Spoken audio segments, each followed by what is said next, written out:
The force academy में आप सभी का हार्दिक स्वागत है। संविधान की सीरीज के अंतर्गत आज हम भाग 2 को पढ़ेंगे और भाग 2 में जानने का प्रयास करेंगे क्या क्या है।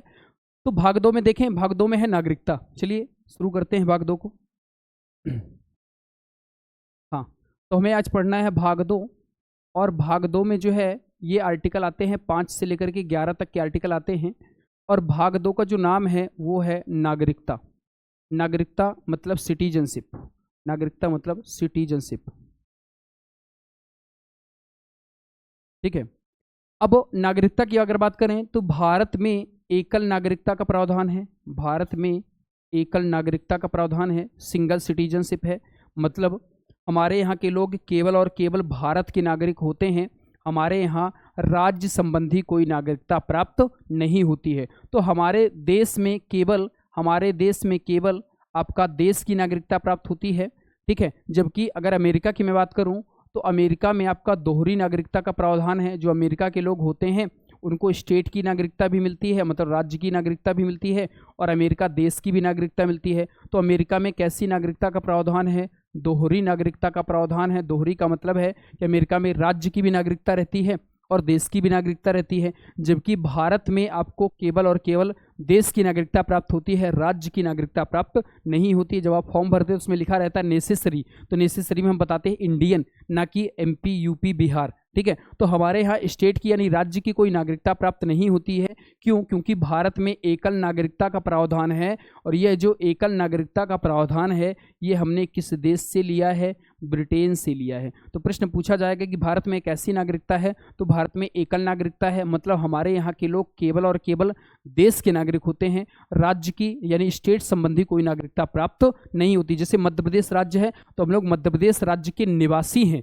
मध्य प्रदेश के नागरिक नहीं है, लेकिन भारत के क्या हैं? नागरिक। ठीक है। तो हमारे यहाँ स्टेट की नागरिकता, जैसे यूपी वाले से किसी से पूछा जाए कि आप कहाँ के नागरिक हो, तो यूपी नहीं कहेगा, वो कहेगा कि भारत के नागरिक हैं। ठीक है। अगर वो यूपी कह देगा कि यूपी के नागरिक है तो यूपी और भारत दो प्रकार की नागरिकता होंगी। जबकि भारत में एकल नागरिकता का प्रावधान है, अर्थात हमारे यहाँ स्टेट की नागरिकता प्राप्त नहीं होती है। तो भारत में एकल नागरिकता का प्रावधान है और यह प्रावधान हमने कहाँ से लिया है? ब्रिटेन से लिया है। जबकि एग्जाम में प्रश्न आएगा कहाँ पर दोहरी नागरिकता है, तो अमेरिका में दोहरी नागरिकता है। अमेरिका के लोग राज्य के भी नागरिक होते हैं और देश के भी नागरिक होते हैं। यदि राज्य की नागरिकता अमेरिका में समाप्त हो जाती है तो देश की बची रहती है, देश की समाप्त हो जाती है तो राज्य की बची रहती है। लेकिन यदि भारत में देश की नागरिकता समाप्त हो जाए तो फिर नागरिकता हमारे पास नहीं बचती है, क्योंकि भारत में क्या है? एकल नागरिकता का प्रावधान है। ठीक है। अब देखें तो नागरिकता कौन से भाग में है? भाग 2 में है। आर्टिकल कहाँ से कहाँ तक है? 5 से लेकर के 11 तक है। ठीक है। अब देखें, अब नागरिकता में क्या है कि नागरिकता की प्राप्ति कैसे होती है। ठीक है।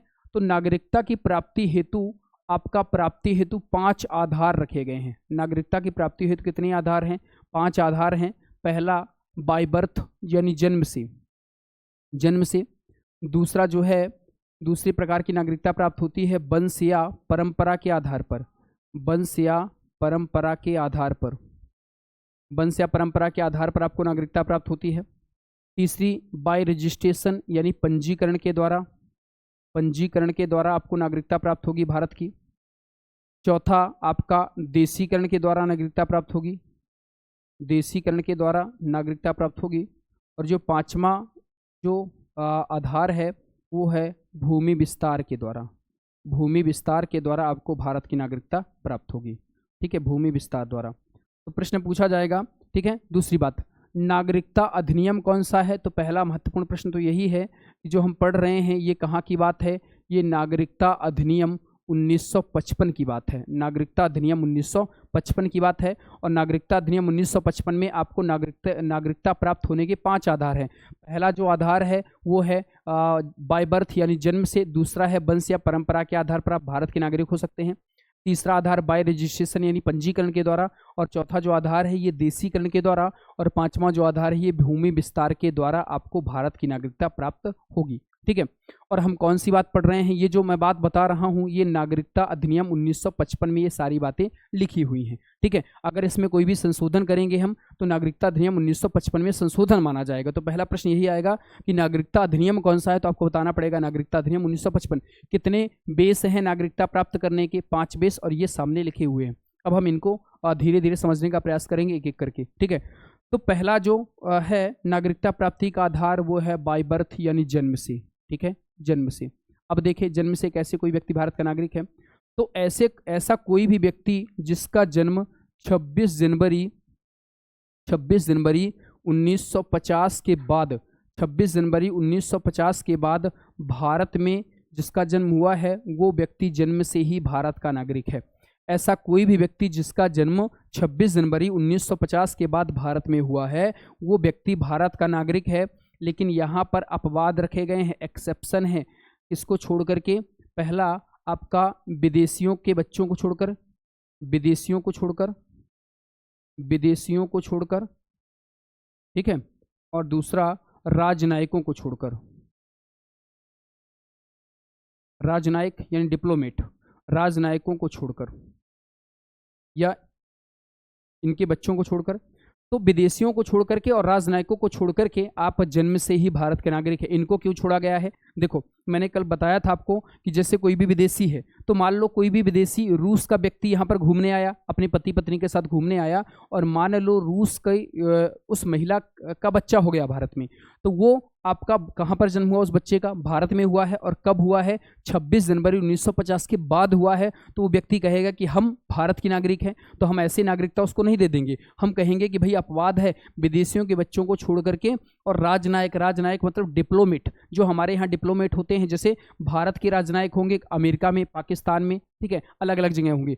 पाकिस्तान या अमेरिका के डिप्लोमेट यहाँ पर रहते हैं जो एक देश की सूचना दूसरे देश को देते हैं, ठीक है। तो जैसे मान लो कि कोई अमेरिका का राजनयिक यहाँ पर रह रहा है अपने परिवार के साथ, और उसके बच्चे का जन्म हो गया, तो वो व्यक्ति कहाँ पर जन्म हुआ उस बच्चे का? भारत में जन्म हुआ। और किसके बाद हुआ? 26 जनवरी के बाद। तो वो कहेगा कि हम जन्म से ही भारत के नागरिक है। तो हम कहेंगे भाई नहीं, ऐसा नहीं है, हमने कहा है राजनयिकों के बच्चों को छोड़कर, क्योंकि डिप्लोमेट कुछ समय के लिए यहाँ पर रहते हैं। दूतावास, एम्बेसी जो बनी होती है, इसमें जो राजनयिक रहते हैं वो कुछ समय के लिए रहते हैं। ऐसे इनको छोड़ करके जिसका भी जन्म 26 जनवरी 1950 के बाद भारत में होगा वो व्यक्ति जन्म से ही भारत का नागरिक माना जाएगा। क्लियर है कि नहीं? ठीक है। जो दूसरा आधार था वो था वंश या परंपरा के आधार पर। जो दूसरा आधार था ये था वंश या परंपरा के आधार पर, वंश या परंपरा के आधार पर। आपका वंश या परंपरा के आधार पर कैसे नागरिकता प्राप्त होगी? तो देखें, मान लो कि कोई एक भारत का जोड़ा है जो मान लो अमेरिका में रह रहा है, और अमेरिका में मान लो परिवार के साथ रह रहा था, और अमेरिका में उसके बच्चे का जन्म हो गया। तो अब जन्म तो उसके बच्चे का हुआ, तो वो बच्चा आपका किस आधार पर भारत का नागरिक माना जाएगा? वंश या परंपरा के आधार पर। मतलब विदेश में यदि संतान पैदा हो जाती है, तो विदेश में यदि संतान पैदा होती है तो आपका जो बच्चा है वो जो विदेश में पैदा हुआ है उसको भारत की नागरिकता प्राप्त होगी। किस आधार पर प्राप्त होगी? वंश या परंपरा के आधार पर। लेकिन इसकी एक ये शर्त है कि जब आपका बच्चा पैदा हो तो माता या पिता कोई भी एक भारत का नागरिक होना चाहिए। माता या पिता कोई भी एक भारत का नागरिक हो, कोई भी एक भारत का नागरिक होना चाहिए। और यदि दोनों में से कोई भारत का नागरिक नहीं है तो उसको नागरिकता नहीं मिलेगी। कोई भी एक भारत का नागरिक हो, कोई भी एक क्या हो? भारत का नागरिक हो, तभी आपको वंश या परंपरा के आधार पर नागरिकता मिलेगी। चाहे उसकी माता भारत की नागरिक हो तो मिल जाएगी, और चाहे उसका पिता भारत का नागरिक हो तो आपको वंश या परंपरा के आधार पर नागरिकता मिल जाएगी। लेकिन इसके शर्त है, याद रखो कि पहले जब ये कानून बना था, मतलब नागरिकता अधिनियम 1955 जब बना था, तो इसमें माता के आधार पर नागरिकता प्राप्त नहीं होती थी। पहले केवल और केवल पिता के आधार पर नागरिकता दी जाती थी। यदि आपका बच्चा विदेश में पैदा हो जाता है तो यदि पिता भारत का नागरिक होगा तो नागरिकता मिलेगी, और यदि माता होगी तो नागरिकता नहीं दी जाती थी। लेकिन अब हमने संशोधन किया, इसमें संशोधन किया, नागरिकता अधिनियम 1992 किया। क्या किया हमने? संशोधन किया, नागरिकता अधिनियम 1992 पारित किया। नागरिकता अधिनियम 1992 पारित किया, और अब माता के आधार पर भी हम नागरिकता देने लगे। तो प्रश्न आएगा कि माता के आधार पर नागरिकता किस अधिनियम के द्वारा दी जा रही है? नागरिकता संशोधन अधिनियम, नागरिकता संशोधन अधिनियम 1992 द्वारा। नागरिकता संशोधन अधिनियम 1992 द्वारा माता के आधार पर हम नागरिकता देने लगे हैं, और पहले माता के आधार पर नागरिकता नहीं देते थे। केवल और केवल किसके आधार पर नागरिकता मिलती थी? पिता के आधार पर नागरिकता मिलती थी। क्लियर है? तो प्रश्न आएगा ये। तो हमने नागरिकता अधिनियम 1992 के तहत माता के आधार पर नागरिकता हम लोग देने लगे हैं। इसमें एक और बात है, अब ध्यान से सुनना। देखिए, इस वंश या परंपरा के आधार पर यहाँ तक की बातें सबको समझ में आ गई होंगी कि माता या पिता कोई भी एक भारत का नागरिक होगा। यदि विदेश में बच्चा पैदा होता है तो जो बच्चा होगा वो जन्म से ही भारत का नागरिक माना जाएगा, लेकिन एक शर्त ये थी कि माता या पिता कोई भी भारत का नागरिक होना चाहिए। और पहले माता के आधार पर नागरिकता नहीं मिलती थी, फिर हमने क्या किया, नागरिकता संशोधन अधिनियम 1992 पारित किया और अब माता के आधार पर भी नागरिकता प्राप्त होने लगी है। अब हुआ क्या कि लगातार यही प्रोसेस चल रही थी, ठीक है। तो 2004 के बाद भारत सरकार ने 2004 में भारत सरकार ने एक रूल बनाया। रूल ये बनाया कि यदि आपकी जो संतान है, यदि आपकी संतान विदेश में पैदा हो जाती है, यदि आपकी संतान आपका देश के बाहर यानी विदेश में पैदा हो जाती है, तो आपको सबसे पहले एक वर्ष के भीतर दूतावास कार्यालय में जानकारी देनी होगी। दूतावास कार्यालय में क्या देनी होगी, जानकारी देनी होगी। और कब जानकारी देनी होगी, आपको 1 साल का टाइम है। 1 वर्ष के भीतर आप दूतावास एम्बेसी यानी दूतावास कार्यालय में आप जाकर के जानकारी दे दें। और यदि आप 1 साल के भीतर दूतावास कार्यालय में जानकारी नहीं देते हैं तो आपके बच्चे को वंश या परंपरा के आधार पर भारत की नागरिकता प्राप्त नहीं होगी। क्यों ऐसा इसीलिए हो रहा था कि जैसे एग्जाम्पल समझो, मैंने एग्जाम्पल में दिया कि मान लो भारत के 100 लोग अमेरिका में काम करने गए। अब 100 लोग में 10 पति पत्नी थे और 10 पति पत्नियों के मान लो संतानें पैदा होंगी तो 10 वो हो गए, तो कितने लोग हो गए, 110 लोग हो गए। भारत सरकार को कोई जानकारी ही नहीं है कि कितने लोग हमारे देश के हैं। भारत सरकार को तो ये पता है कि 100 लोग हमने भेजे हैं, तो भारत सरकार फिर ये 10 लोग जो एक्स्ट्रा पैदा हो गए हैं ये भारत सरकार को जानकारी नहीं पता है। तो मान लो जैसे अभी अफगानिस्तान में तख्ता पलट हुआ था, तो अफगानिस्तान में जब तख्ता पलट हुआ था तो अफगानिस्तान में जो भारतीय रह रहे थे तो मान लो कि भारतीय अगर वो जानकारी ना दिए होते तो भारत सरकार को तो ये पता था कि हमारे पास इतने हमारे लोग रह रहे हैं। अब जो बच्चे पैदा हो रहे हैं भारत सरकार कैसे जान पाएगी। इस वजह से भारत सरकार ने रूल बनाया है कि यदि आपकी संतान विदेश में पैदा होती है तो 2004 में ये रूल बना दिया गया था कि यदि आप 1 साल के भीतर दूतावास कार्यालय, जैसे भारत अमेरिका में कोई व्यक्ति रह रहा है तो अमेरिका में भारत का दूतावास कार्यालय बना हुआ है, तो दूतावास कार्यालय में आप जाकर के बताएं कि हमारा ये लड़का इस तारीख को पैदा हुआ है और इस लड़के का हमने ये नाम रखा है, तो वो दूतावास कार्यालय वाले लिख लेंगे और फिर भारत सरकार को सूचित कर देंगे। तो जितने भी विदेशी हमारे देश के यहाँ पर रहते हैं विदेशों में, तो भारत सरकार उसमें जानकारी ऐड कर लेगी और जब कोई भी समस्या आएगी तो भारत सरकार उन व्यक्तियों को निकालने में मदद करेगी। इस वजह से ऐसा करवाया जाता है। तो यदि आप 1 साल के भीतर अपनी संतान की जानकारी नहीं देते हैं तो भारत सरकार कहती है कि आपको वंश या परंपरा के आधार पर भारत का नागरिक नहीं माना जाएगा। क्लियर है, ये है दूसरा आधार, वंश या परंपरा के आधार पर। इसी तरह तीसरा आधार कौन सा है, तीसरा आधार है पंजीकरण बाय रजिस्ट्रेशन के द्वारा। तीसरा जो नागरिकता प्राप्त करने का आधार है पंजीकरण द्वारा, पंजीकरण यानी बाय रजिस्ट्रेशन। तो देखें, याद रखो, पंजीकरण के द्वारा उन लोगों को नागरिकता मिलेगी जो विदेशी महिलाएं, जो क्या कहा मैंने कि जो विदेशी महिलाएं, ठीक है, जो विदेशी महिलाएं, इसकी बात हो रही है विदेशी महिलाओं की, जो विदेशी महिलाएं भारतीय पुरुषों से विवाह करेंगी, भारतीय पुरुषों से विवाह करेंगी या विवाह कर चुकी हैं या भविष्य में या विवाह होने वाला है या उनका विवाह होने वाला है,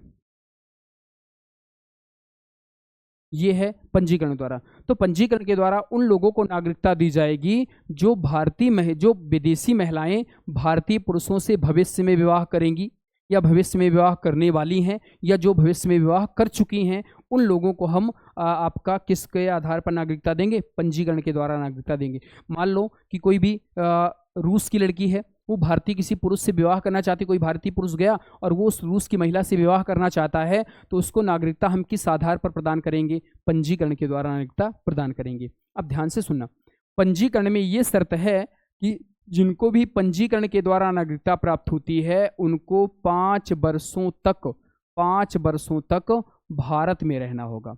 5 वर्षों तक भारत में रहना होगा, तभी हम पंजीकरण के द्वारा नागरिकता देंगे। यदि आप 5 साल तक भारत में नहीं रहते हैं तो आपको पंजीकरण के द्वारा नागरिकता प्रदान नहीं की जाएगी। तो इनको हमने छूट दी है, ठीक है, कि पंजीकरण के द्वारा 5 साल तक भारत में रहना पड़ेगा आपको, और यदि 5 साल तक आप भारत में नहीं रहेंगे तो आपको नागरिकता हम नहीं देंगे, ठीक है। तो पंजीकरण के द्वारा प्रश्न आएगा कि पंजीकरण के द्वारा नागरिकता प्राप्त करने के लिए कितने सालों तक भारत में रहना होगा, 5 साल तक। और किनको नागरिकता देंगे, जो भारतीय पुरुषों से महिलाएं विवाह करेंगी, विदेशी महिलाएं या भविष्य में विवाह करेंगी या कर चुकी हैं या करने वाली हैं, उनको हम किस आधार पर नागरिकता प्रदान करेंगे, पंजीकरण यानी बाय रजिस्ट्रेशन द्वारा देंगे। इनको रियायत हमने दी है कि 5 साल तक आपको भारत में रहना होगा, तभी नागरिकता प्राप्त होगी। और यदि आप विदेश, जैसे मान लो कि रूस की लड़की है, यदि यहाँ पर रहने लगी, तो पहले आप विवाह के लिए जानकारी बताएंगे कि विवाह कर लिया है, फिर जब तक भारत सरकार आपको अनुमति नहीं देगा तो बिना भारत सरकार के बताए आप रूस भी नहीं जाएंगी। और यदि जाना चाहती हैं, 2 दिन 4 दिन का काम है, तो आपको भारत सरकार को सूचित करना पड़ेगा पहले कि भाई हम इस काम से इतने दिनों के लिए जा रहे हैं। और यदि मान लो भारत सरकार ने कहा कि ठीक है आज से आप रहने लगी हैं, और ऐसा नहीं है कि आज रहो 3 दिन रहो और फिर चौथे दिन 4 साल के लिए रूस चले जाओ और फिर आओ 5 साल में कहो प्रमाण पत्र हमारा कहाँ है, ऐसे नहीं मिलेगा। बिना भारत सरकार के बताए आप नहीं जाएंगे, ठीक है, अपने देश भी नहीं जा सकते हैं। ये है पंजीकरण के द्वारा नागरिकता। चौथा आपका जो आधार है वो है देशीकरण द्वारा नागरिकता। देशीकरण द्वारा नागरिकता, ठीक है, देशीकरण द्वारा नागरिकता, ठीक है।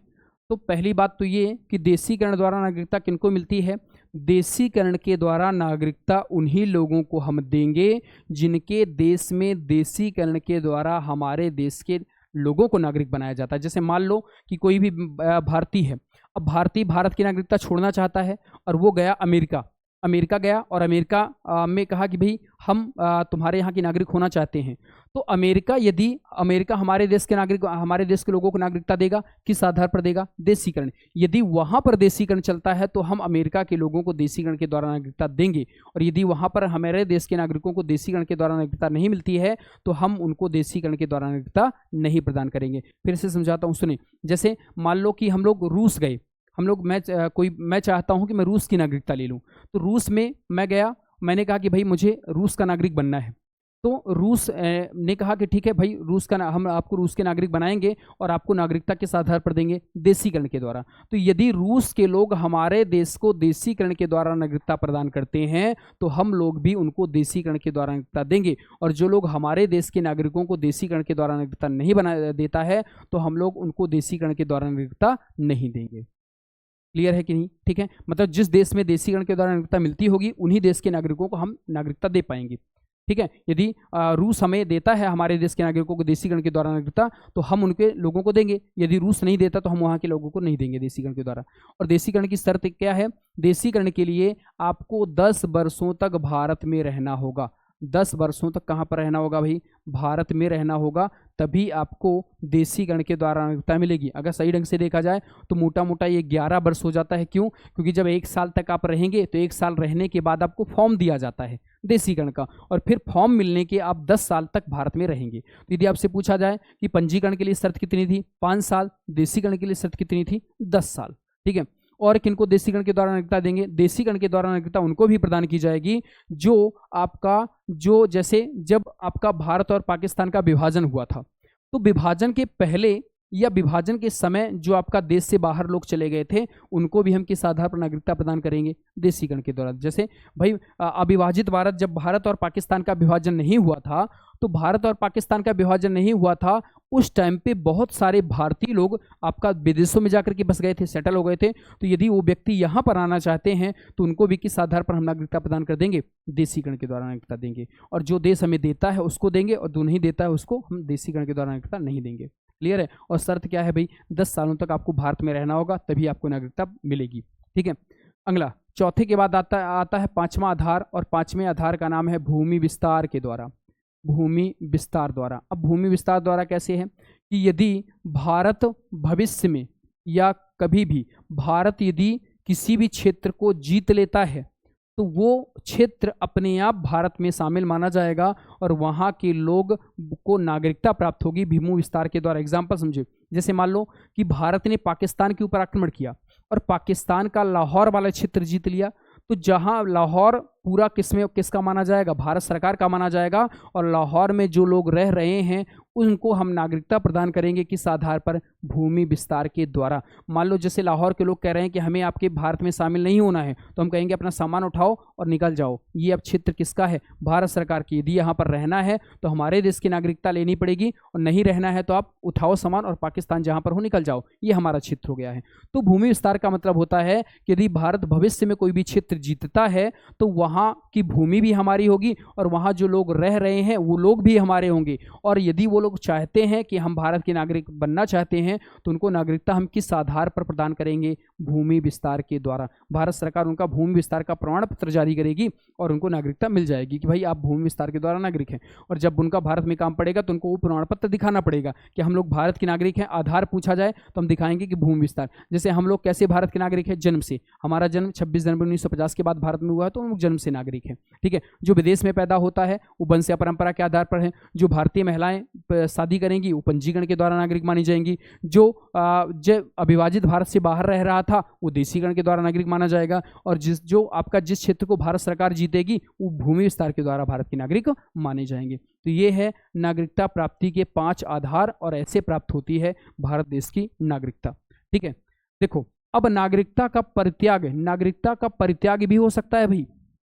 नागरिकता का परित्याग या नागरिकता का छीना जाना, ठीक है। अब ध्यान से सुनिए, आप नागरिकता छोड़ भी सकते हैं। कैसे छूटी जा सकती है, यदि आप किसी दूसरे देश की नागरिकता ले लेते। कैसे आप छूट सकती है आपकी नागरिकता, यदि आप दूसरे देश की नागरिकता ग्रहण कर लेते हैं, दूसरे देश की नागरिकता आप ग्रहण कर लेते हैं तो आपकी भारतीय नागरिकता स्वतः ही समाप्त हो जाएगी। क्यों? क्योंकि भाई भारत में एकल नागरिकता का प्रावधान है और आपने दूसरे देश की नागरिकता ले ली है, तो दूसरे देश का मतलब 2 नागरिकता आपके पास हो गई। और भारत सरकार कहता है हम केवल भारत की नागरिकता देंगे, आप दूसरे देश की नागरिकता ले लेंगे तो भारत की नागरिकता अपने आप समाप्त हो जाएगी। तो पहला क्या है भाई कि यदि आप दूसरे देश की नागरिकता को स्वीकार कर लेते हैं तो भारत की नागरिकता अपने आप समाप्त हो जाएगी। क्लियर है कि नहीं? ठीक है। हाँ, यदि आप दूसरे देश की नागरिकता, जैसे मान लो कि मैं जाके अमेरिका की नागरिकता ले लूँ और मैं भारत का भी नागरिक हूँ, तो अमेरिका की नागरिकता लूंगा तो नागरिकता तो मुझे मिल जाएगी अमेरिका की, लेकिन भारत वाली नागरिकता समाप्त हो जाएगी। क्यों? क्योंकि यदि भारत की भी बनी रहेगी, अमेरिका भी बनी रहेगी, तो मेरे पास कितनी नागरिकता हो जाएंगी? 2। दोहरी नागरिकता, और दोहरी नागरिकता का प्रावधान हमारे देश में नहीं है। हमारे देश में केवल एकल नागरिकता का, आप केवल यहीं के नागरिक बन सकते हो। क्लियर है? तो यदि आप दूसरे देश की नागरिकता ग्रहण कर लेते हैं तो भारतीय नागरिकता स्वतः ही समाप्त हो जाएगी। दूसरा क्या है? ठीक है, बिना भारत सरकार को बताए या बिना भारत सरकार को जानकारी दिए आप विदेशों से कोई भी पुरस्कार ले लेते हैं। बिना भारत सरकार को जानकारी दिए क्या करते हैं आप? विदेशों से कोई पुरस्कार ले लेते हैं। विदेशों से कोई पुरस्कार ले लेते हैं या कोई भी राशि ले लेते हैं या कोई भी चीज़ ले लेते हैं बिना भारत सरकार को जानकारी दिए, तो भारत सरकार आपसे आपकी नागरिकता छीन सकता है। ठीक है। मान लो जैसे कनाडा है, कनाडा हमारे देश के नागरिकों को कोई किसी एक फेमस व्यक्ति को पुरस्कार देना चाहता है, तो पुरस्कार के पहले आप भारत सरकार को बताएंगे कि कनाडा की सरकार हमें बुला रही है कि आपको ये अवार्ड देना चाहते हैं। तो यदि भारत सरकार कह देता है कि ठीक है आप घूम आए, हो आए, पुरस्कार ले आए, तो भारत सरकार यदि कहता है तो ठीक है, लेकिन यदि आप बिना भारत सरकार को जानकारी दिए वहां से अवार्ड ले आए, कोई भी धनराशि ले आए, तो भारत सरकार आपसे आपकी नागरिकता छीन सकता है। ठीक है। तीसरा क्या है? यदि आप देश के अंदर रहते हुए देशद्रोही नारे लगाते हैं, देश के अंदर रहते हुए देशद्रोही नारे लगाते हैं, देश के खिलाफ काम करने का प्रयास करते हैं या कुछ ऐसा करते हैं जिससे भारतीय समाज को या भारत देश को खतरा पैदा होता है, भारत की जानकारियां यहाँ की वहाँ फैला रहे हैं, ठीक है, या भारत की गुप्त बातों का आप विदेशों में या किसी अन्य हमारे जो पड़ोसी देश हैं जिनसे हमारी दुश्मनी है, यदि उनको आप जानकारी बता देते हैं तो भारत सरकार आपसे आपकी नागरिकता छीन सकता है। मतलब आतंकवादी वाले काम करते हैं आप, आतंकवाद वाले, तो आतंकवाद वाले यदि काम करेंगे तो भारत सरकार आपसे आपकी नागरिकता छीन सकता है। तो तीसरा आधार मैंने क्या बताया कि यदि आप देश के अंदर रहते हुए देशद्रोही नारे लगाते हैं, देश की कोई भी ऐसी जानकारी है जिसको आप विदेशों में लीक कर रहे हैं, ठीक है, या देशद्रोह का काम कर रहे हैं, तो भारत सरकार आपसे आपकी नागरिकता छीन सकता है। यह है नागरिकता का परित्याग। ठीक है। तो 3 आधार हैं जिनसे आपकी नागरिकता छीनी जा सकती है। ठीक है। हाँ, तो ये नागरिकता थी, ठीक है। इनके आर्टिकल एग्जाम में नहीं आते हैं। आर्टिकलों में क्या है कि आर्टिकलों में जैसे 5 में लिखा है भारत से पाकिस्तान जाने वाले लोगों की नागरिकता, 6 में लिखा है पाकिस्तान से भारत आने वाले लोगों की नागरिकता, 7 में लिखा है कि जो पहले रहे थे उनकी नागरिकता। तो ये सारी बातें हैं, इनसे जो प्रश्न आते हैं यही पूछा जाता है कि नागरिकता प्राप्ति के कौन सा नागरिकता अधिनियम कौन सा चलता है, कितने आधार पर नागरिकता प्राप्त होती है, पंजीकरण के लिए कितने सालों तक रहना पड़ेगा, देशीकरण के लिए कितने सालों तक रहना पड़ेगा, नागरिकता कैसे छीनी जाती है, नागरिकता किस देश से लिया गया है या नागरिकता किस भाग में है, कौन से आर्टिकल में है, ठीक है। तो ये हमारा था भाग 2 नागरिकता का, ठीक है। यदि हमारा वीडियो आपको अच्छा लगता है तो हमारी वीडियो को लाइक, शेयर और हमारे चैनल को सब्सक्राइब जरूर करें। तो मिलते हैं आपसे अगली वीडियो में, तब तक के लिए धन्यवाद।